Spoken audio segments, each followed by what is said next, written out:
કેમ છો મારા વાલીડાઓ? હું તમારો ગામડિયો ગુરુ આજે લઈને આવી ગયો છું HTML નો લેક્ચર 2. આપણે HTML ના પહેલા લેક્ચરમાં કઈ રીતે ફાઇલ બનશે, HTML શું હોય, HTML ટેગ ની અંદર હેડ અને બોડી શું હોય, હેડ ટેગ ની અંદર કઈ કઈ વસ્તુ આવે, ટાઇટલ છે, ફેવ આઇકોન છે, આ બધું આપણે જોઈ ગયા. આજે આપણે લેક્ચર 2 માં જોઈશું બોડી ટેગ. હવે બોડી ટેગમાં કઈ કઈ વસ્તુ આવે, બોડી ટેગનું પહેલા કામ શું આવે અને બોડી ટેગ શું હોય. તો પહેલા આપણે હું કરી દઉં, તમારી પહેલા સ્ક્રીન શેર કરી દઉં. ઓકે, આપણે આવી ગયા છે આપણી સ્ક્રીન ઉપર. હવે જતા રહીએ HTML ની આપણી PDF માં આવી ગયા. હવે આજે આપણે જોવાનું છે બોડી ટેગ. કયો ટેગ જોવાનું છે? Body tag. તો બોડી ટેગમાં શું શું આવે? તો યુઝરને દેખાતું બધું, મતલબ abhipanchal.site આપણી આ વેબસાઇટ છે. આ વેબસાઇટ ની અંદર તમને આ જે પણ બધું દેખાય છે, આ કઈ પણ દેખાય છે ભાઈ, આ જીનિયસ થી લઈને છે કે ફૂટર સુધી, હેડર થી લઈને ફૂટર સુધી, આ બધું જે દેખાય છે ક્યાં આવશે? બોડી ટેગમાં. આપણે હેડ ટેગમાં બધું શીખી ગયા. હેડ ટેગમાં શું હતું? હિડન ફાઇલ્સ, મતલબ ટાઇટલ છે, ફેવ આઇકોન. હેડ ટેગ નું કામ પૂરું. એમાં મેટા ટેગ્સ આવશે, તમારી સેશન લિંક આવશે, આ બધું આવશે. પણ તમને અહીંયા જે બોડીમાં બધું દેખાતું હોય એ કોઈ પણ તમારા હેડ ટેગમાં આવશે ને, બધું ક્યાં આવશે? બોડી ટેગમાં. મતલબ હવે આપણે જે પણ કામ કરીશું એ બધું ક્યાં કરીશું? બોડી ટેગમાં. સિમ્પલ. તો ભાઈ કશું જે પણ કામ આવે ક્યાં નાખો? બોડી ટેગમાં. જે પણ કામ આવે ક્યાં નાખો? બોડી ટેગમાં. કઈ બનાવવાનું હોય તો ક્યાં બનશે? બોડી ટેગમાં. જે પણ આપણે દેખાતું હોય, જે પણ યુઝર જોઈ શકતું હોય, એ બધું કયા ટેગમાં આવશે? બોડી ટેગમાં.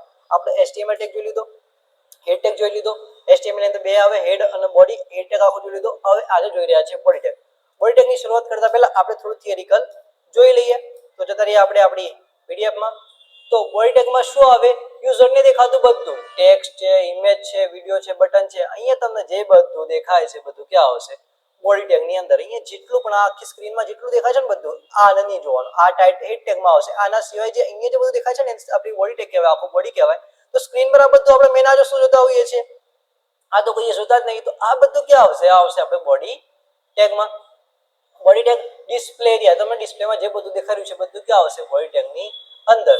જે તમે સ્ક્રીન પર એક્ચ્યુઅલ જોઈ શકો છો એ બધું ક્યાં આવશે? બોડી ટેગની અંદર. ઓકે, અહીંયા લખેલું છે બોડી ની અંદર આવે છે. હવે આપણે જે પણ કામ કરીશું એ બધું બોડી ટેગમાં આવશે. સિમ્પલ. હવે જે બધું કરવાનું ક્યાં કરવાનું? બોડી ટેગમાં. આપણે હેડ ટેગ નું કામ પૂરું. મેટા ટેગ્સ આવી ગયા, લિંક્સ આવી ગઈ, ટાઇટલ લિંક, ફેવ આઇકોન બધું પૂરું. એમાં આપણે કશું કરીશું નહીં. આપણે હવે જે પણ કામ કરીશું એ બધું આપણે બોડી ટેગમાં કરીશું. બોડી ટેગ નો પહેલો આપણે ટેગ શીખી રહ્યા છીએ. જેમ આપણે હેડ ટેગ ની અંદર ટાઇટલ ટેગ શીખ્યા, ફેવ આઇકોન માટે લિંક વાળો જે ફેવ આઇકોન લિંક નો જે ટેગ હતો એ શીખ્યા. સેમ એવી રીતે બોડી ટેગમાં અંદર આપણે પહેલો ટેગ શીખીશું જેનું નામ છે પેરેગ્રાફ ટેગ. શું નામ છે? પેરેગ્રાફ, મતલબ પી ટેગ. શું કહેવાય? પી ટેગ. હવે આપણે વાત કરીએ છીએ પી ટેગ વિશે. શાના વિશે? પી ટેગ વિશે. જે પેરેગ્રાફ લખવા માટે HTML માં યુઝ થાય છે. શું લખવા? પેરેગ્રાફ. પેરેગ્રાફ મતલબ કોઈ પણ ટેક્સ્ટ, ગમે તેવો ટેક્સ્ટ છે તમારો, તો ક્યાં આવશે? કોઈ ટેક્સ્ટ છે તો ટેક્સ્ટ શામાં લખશો? પી ટેગ ની અંદર. હવે નાનો હોય, મોટો હોય, કઈ પણ ટેક્સ્ટ. પેરેગ્રાફ મતલબ કોઈ બી ટેક્સ્ટ. એવું નહીં કે આખો બી 4-5 લાઈન. નાના તો 2 અક્ષરનો હશે તો બી એ ક્યાં આવશે? પી ટેગ ની અંદર આવશે. પેરેગ્રાફ માટે વપરાતો ટેગ એટલે પી ટેગ. વેબ પેજ પર ટેક્સ્ટ લખવા માટે અને તેનું સ્ટ્રક્ચર સાચવવા માટે યુઝ થાય છે. વેબ પેજમાં શું? ટેક્સ્ટ લખવા માટે અને તેનું સ્ટ્રક્ચર સાચવવા માટે યુઝ થાય છે. એના ફીચર્સ છે કે બ્લોક લેવલ છે. મતલબ તમે જેટલા પી ટેગ લખશો ને એના પછી એક પી ટેગ લખ્યો, એમાં તમે 2 ટેક્સ્ટ લખ્યા, પછી નીચે ફરીથી પી ટેગ લખશો ને તો જે 2 ટેક્સ્ટ લખ્યા ને પૂરેપૂરી જગ્યા લેશે. આ બ્લોક એ વસ્તુ એ આપણે સીરીઝમાં પ્રોપર વેમાં જોશું. ઓટો માર્જિન એટલે બાય ડિફોલ્ટ તમે જ્યારે પી ટેગ યુઝ કરશો એટલે બાય ડિફોલ્ટ જગ્યા બચશે. એ પણ માર્જિન શું હોય એ આપણને ખબર નથી, એ પણ આપણે સીરીઝમાં જોઈશું. આ ખાલી બાય ડિફોલ્ટ પી ટેગ ના ફીચર્સ હોય કે પી ટેગ માં આટલી વસ્તુ ઓટોમેટિક આવે છે. એટલે આપણને ખબર હોવી જોઈએ કે ભાઈ આ વસ્તુ તો આવે જ છે. બ્લોક લેવલ એટલે તમે પી ટેગ ની બાજુમાં બીજો પી ટેગ નહીં લખી શકો. બીજો પી ટેગ લખશો તો ઓટોમેટિક ક્યાં આવશે?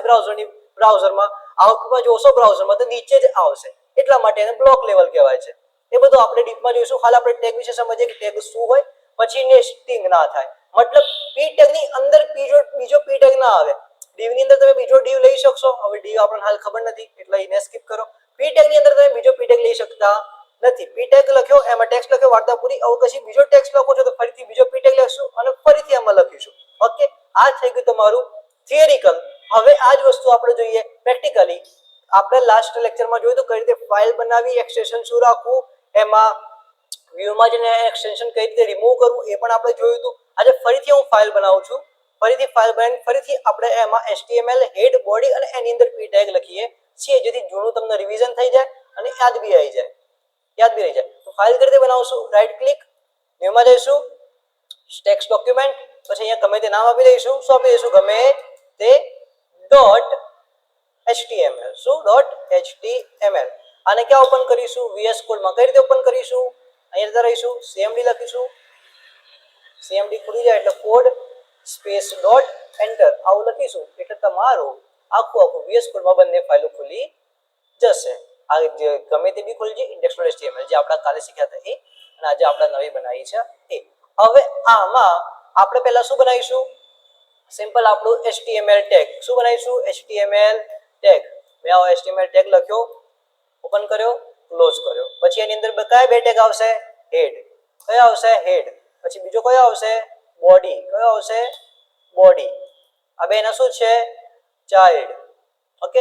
હવે હેડ ટેગ ની અંદર શું આવશે? આપણને ખબર છે ટેગ ની અંદર શું આવશે? ટાઇટલ. એવરી ટાઈમ HTML જેટલી વાર નવી ફાઇલ બનાવો એટલે તમારે HTML લખવાનું, એટલી વાર HTML ક્લોઝ કરવાનું, એટલી વાર હેડ લખવાનું, એટલી વાર હેડ ક્લોઝ કરવાનું, એટલી જ વાર બોડી લખવાનું, એટલી જ વાર બોડી ક્લોઝ કરવાનું. તો હા, જેટલી વખત તમે નવી ફાઇલ બનાવશો એટલી વખત તમારે આ સ્ટ્રક્ચર લખવું પડશે. બીજો કોઈ ઓપ્શન નહીં. ડાયરેક્ટ લખશો તો કામ થઈ જશે પણ લખાય નહીં, સ્ટ્રક્ચર બેઝ કરવું પડે. હેડ ટેગ ની અંદર શું આવશે? હેડ ટેગ ની અંદર આપણું આવશે ટાઇટલ.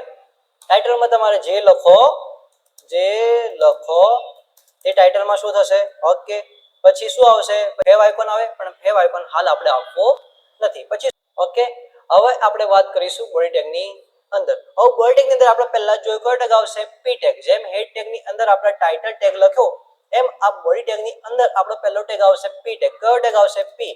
કઈ રીતે લખવાનું? પી લખવાનું અને એન્ટર કરવાનું. VS કોડ કરી દેશે. પી ઓપન અને પી ક્લોઝ. પી ટેગ અહીંયાથી ચાલુ થયો, પી ટેગ અહીંયાથી પૂરો થયો. પછી વચ્ચે તમારે જે પણ ટેક્સ્ટ, પી નો મતલબ સાહેબ પેરેગ્રાફ ટેગ, તમારે જે પણ ટેક્સ્ટ કંઈ પણ લખવું હોય એ તમે અહીં લખી શકો છો.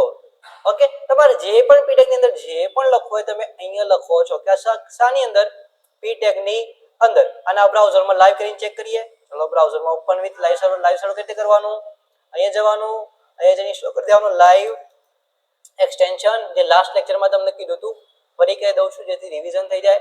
અહીંયા જઈને આ ડિસેબલ ની જગ્યાએ તમારી ઇન્સ્ટોલનો ઓપ્શન છે, ઇન્સ્ટોલ કરશો એટલે તમારું કામ થઈ જશે. પછી તમે અહીંયા તમારા VS કોડમાં આવી અહીંયા ઓપન વિથ લાઈવ સર્વર કરશો એટલે આ ક્રોમ ની અંદર ખુલી જશે. હવે ક્રોમ ની અંદર આપણે જોઈએ કેવું લાગે છે. જોઈ જવાનું એટલે ઓકે. તો આપણે જોઈ શકીએ છીએ જે લખો તે આપણું ટાઇટલ બનીને આવી ગયું છે. ફેવ આઇકન આપણે આપ્યું નથી, પણ બોડી ની અંદર જે પણ આપણા આ બોડી ટેગ ની અંદર જે ટેક્સ્ટ લખ્યો પી ટેગ એ અહીંયા લખીને આવી ગયો છે. અહીંયા આવી ગયો છે ભાઈ. તો આને કહેવાય પેરેગ્રાફ ટેગ. હવે પેરેગ્રાફ ટેગ ની અંદર તમે ગમે તે તમારે જે પણ ટેક્સ્ટ લખવું હોય એ તમે લખી શકો છો. કંઈ પણ હવે તમારી યુઝ કેસ ઉપર જાય છે કે ભાઈ મારે શું લખવું છે, ગમે તે લખાય. તમારું નામ લખવું હોય તો તમારું નામ પણ લખી શકો છો. આપણે કોકનું નામ લખી દઈએ. ડન છે. આ કોકનું નામ લખી દીધું, ખબર નહીં કોણ હતું, કોકનું નામ લખી દીધું. તો આ પણ લખી શકીએ જે તમારે જે લખવું હોય. હવે ફરીથી મેં કીધું કે પી ટેગ ની અંદર પી ટેગ ના આવે એટલે મેં ફરીથી અહીંયા પી ટેગ લખ્યો. આની અંદર હું પી ટેગ લખું તો ચાલે? તમને એરર આવશે? ચલો એરર આવશે, જોઈએ. એરર નહીં આવે. જો અહીંયા જોશો બ્રાઉઝરમાં આવી ગયું એ કામ કરશે, પણ આ સ્ટ્રક્ચર ખોટું છે, આમ લખાય નહીં. કેમ એરર નહીં આવતી? કેમ કે બ્રાઉઝર ને VS કોડ બધા બહુ અપડેટ થઈ ગયા છે. જેમને ખબર છે કે આ તમે ખોટું લખ્યું છે, પણ એરર નથી દેવાની, કામ કરવાનું છે. શું કરવાનું છે? કામ. એટલે આમાં કોઈ એરર આવશે નહીં, તમને કોઈ એરર નહીં આવે. ભાઈ આઉટપુટ તો કમ્પ્લીટ આવશે, આઉટપુટ કમ્પ્લીટ જ આવશે, એમાં કઈ ફરક પડશે નહીં. પણ સ્ટ્રક્ચર બેઝ આ ચાલે નહીં, આ રીતે લખાશે નહીં. પી ટેગ ની અંદર ઓલવેઝ ટેક્સ્ટ જ આવે, બીજું કશું આવે નહીં. જો તમારે ફરીથી કઈ લખવું છે તો ફરીથી નવો પી ટેગ લો, એની અંદર ગમે તે લખો. તમારે જે પણ લખવું છે એની અંદર લખો. જો સેમ આવ્યું. પછી બીજી વાત થઈ હતી કે વચ્ચે માર્જિન. જ્યારે બી તમે નવો પી ટેગ બીજો પી ટેગ બનાવશો તો એ ઓલવેઝ નીચે આવશે, બાજુમાં આવશે નહીં. કેમ? કેમ કે બ્લોક છે. હવે બ્લોક શું હોય, ઇનલાઈન શું હોય એ આપણે આગળ જોઈશું. હાલ ખાલી યાદ રાખવાનું કે ભાઈ પી ટેગ તમે ગમે એટલી વાર લખશો તો એ નીચે જ આવશે, બાજુમાં અહીંયા જેમ આ છે આટલી જગ્યા, અહીંયા જગ્યા બાકી નથી ત્યાં નહીં આવે. કેમ? કેમ કે પી ટેગ છે. પી ટેગ શું કરે? બધે પૂરેપૂરી જગ્યા લઈ લે. જેટલો તમે ટેક્સ્ટ લખો તો બરોબર છે, ના લખો તો પણ એ જગ્યા પૂરેપૂરી કવર કરશે. નવો પી ટેગ લખ્યો નવી લાઈન થી નવી જગ્યાએથી ચાલુ થશે. પછી આપણે શું જોયું? Auto margin. આ બંને ટેક્સ્ટ વચ્ચે તમને જગ્યા દેખાય છે, વચ્ચે સ્પેસ દેખાય છે. આ ટેક્સ્ટ વચ્ચે જો અહીંયા વચ્ચે થોડી આ સ્પેસ છે, તો આ તમારું ઓટો માર્જિન લાગી રહ્યું. શું લાગી રહ્યું છે? માર્જિન. એ બાય ડિફોલ્ટ આ બધી વસ્તુ પી ટેગ ને લાગતી હોય. શું હોય? આ બધી વસ્તુ પી ટેગ ને લાગતી હોય એ કેમ લાગે છે અને કેતે લાગે છે આપણે કોઈ લેવા દેવા હાલ નથી. આપણે એટલી ખબર હોવી જોઈએ કે પીટેગ શાના માટે યુઝ થાય, ટેક્સ્ટ માટે. કઈ બી ટેક્સ્ટ લખવો હોય તો હું પીટેગ માં લખીશ. પછી એનું માર્જિન મારે કાઢવું છે, મારે વચ્ચે જગ્યા નથી રાખવી, મારે ડિસ્પ્લે બ્લોક છે તો મારે પીટેગ જ બીજો હોય પણ એની બાજુમાં અહીં આવે એ કરવું છે. એ બધું સીએસ માં થાય. ક્યાંથી થાય? CSS માંથી એ બધું મેનેજ થાય. હાલ આપણે એ બધું શીખવાનું નથી. આપણે હાલ HTML પર ફોકસ કરીએ છીએ એટલે માત્ર આપણે સ્ટ્રક્ચર આવડવું જોઈએ. શું આવડવું જોઈએ? સ્ટ્રક્ચર. આના પછી પીટેગ ખબર પડી ગઈ. પીટેગ શું છે? કોઈ બી પેરેગ્રાફ, કોઈ બી ટેક્સ્ટ લખવા માટે પીટેગ યુઝ થાય છે. હવે આના પછી આપણે આવે છે શું? આના પછી આવે છે ટાસ્ક. એક ફાઇલ બનાવો જેમાં ખાલી HTML હેડ બોડી ટેગ હોય અને હેડમાં તમારું ટાઇટલ કહેવાય કે હોવું જોઈએ. આ ટાસ્ક છે તમારા માટે જાતે કરવાનો. પછી ટાસ્ક 2 છે પીટેગ યુઝ કરીને નામ, નંબર અને ઈમેલ આઈડી લખો. પીટેગ યુઝ કરીને નામ, નંબર અને ઈમેલ આઈડી લખો. એટલે મતલબ પીટેગ આમ લખવાનું, શું લખવાનું? પી ઓપન પી ક્લોઝ એન્ટર કરશો એટલે થઈ જશે. પછી તમારું ઈમેલ, પછી અહીંયા સેમીકોલન કરી એ લખી દેવાનું જે પણ @email.com આ લખી દેવાનું. આ રીતે પછી તમારું શું લખવાનું? નામ. તો નામ કરી લખશો. હવે નામ પછી જે તે નામ. આ રીતે તમારો આ ટાસ્ક તમે જાતે કરશો. નંબર, ઈમેલ આઈડી અને નામ, આ ત્રણ વસ્તુ લખી અને એક ફાઇલ બનાવશો જેથી તમને શું થાય? આવડી જાય કે પીટેગ શું છે, કે રીતે કામ કરે છે અને એક HTML ફાઇલ બનાવતા આવડે અને થોડું કામ કરતા આવડે. ડન છે? ધન્યવાદ. રાધે રાધે. મળીએ તારા નેક્સ્ટ લેક્ચરમાં. Okay, done.